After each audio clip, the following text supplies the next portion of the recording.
All right, guys, it's story time. Let's talk about the time I did a makeup trial in Cabo for my wedding. More like the time I got a contact glued into my eyeball and had to go to the eye doctor and get new contacts, and why I'm flying my makeup artist in from LA. But before I dive into it, I'm Jess. I'm a 2024 bride-to-be, and I'm planning a luxury destination wedding in Cabo. So we talk all things wedding planning on here, and I tend to overshare. So if anything wedding planning is of interest to you, be sure to like and follow for more. All right, so back to the good stuff. So I did 2 makeup trials in Cabo. Obviously, it's way cheaper to use someone locally than fly someone in from another country.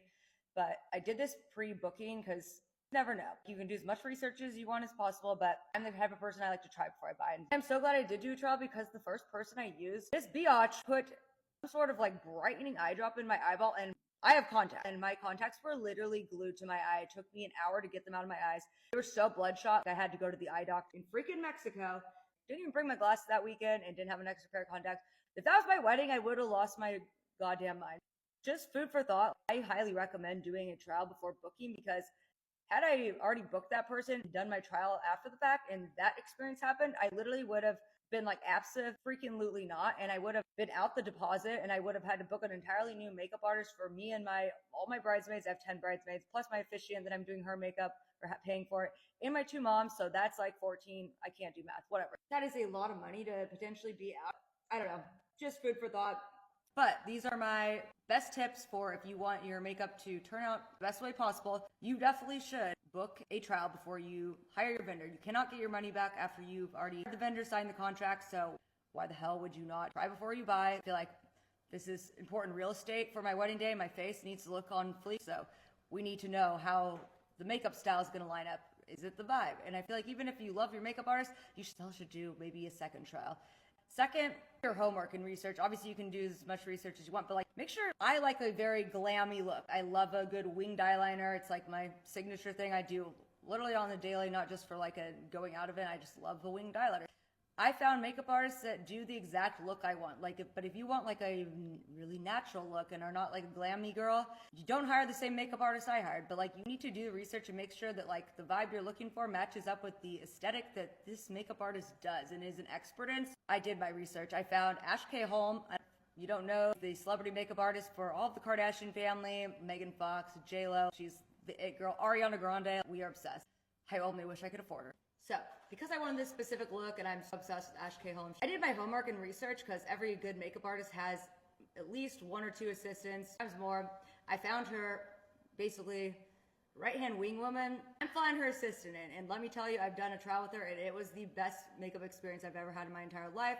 She's actually ironically pretty affordable, which is insane, but definitely do your homework. Number 2, I don't know if we're on 2 or 3, come in prepared with a doc. This is an example. This is my doc. It is a 12-page doc of the exact makeup looks. I have a section for how I like my eyeliner done, how I like my eyeshadow done, how I like my lashes to look, what style foundation I like. It's called my bridal lookbook.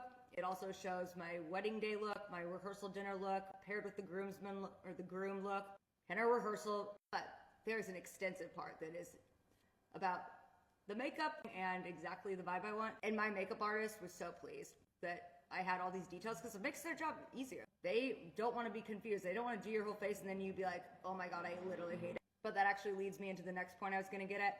If you don't like something, say something. I asked a lot of makeup artists, because I had many hours. One of them, it was a 6-hour trial. Again, I'm very picky. But ask them what the worst part or the hardest part is in there. When we do trials for brides or any client, and they don't say anything, we never hear back from them, it's like disappointing, because we don't get any feedback. But like, if you would have just said something about what you didn't like, they're a pro. They can probably fix it and like tweak it. I have no problem being like, hey, love what you're doing here on the foundation, the face, and this glowy look.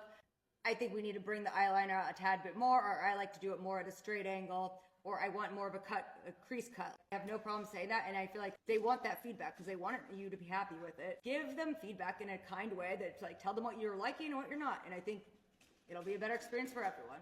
The last one, okay, again, a me thing, but I like to foolproof everything I do. I'm very type A and like a planner and organizer. It does not hurt to do, once you lock in the makeup artist you're gonna use, so like, I've locked in the makeup artist. I booked her probably like 9 months ago. Obsessed with her. Love her. I'm still going to do a follow-up makeup trial before my wedding weekend. It never hurts. You do your own makeup and hair every single day. Like, you know what you like. they don't do your hair and makeup every day. It takes some curating. As I like to say, practice makes fucking perfect. So like, you do need to, if you want to make sure it's flawless, I would highly recommend, even once you've locked in someone, doing a final second trial before your wedding. That way it's like dialed, and we love being dialed. All right, so just to recap, if you are having a destination wedding and planning on using a vendor down there, I would highly, highly, highly recommend you do a trial before you book them, just to make sure it's on par with your aesthetic, the look you're wanting, and you don't have to end up paying for a second makeup artist because you don't like them once you do your trial a few weeks after your wedding. Number 2, come prepared with as much information as possible in a visual board, mood board, so that your makeup artist doesn't have many questions. That'll help them dial in what you're looking for and set you both up for better success.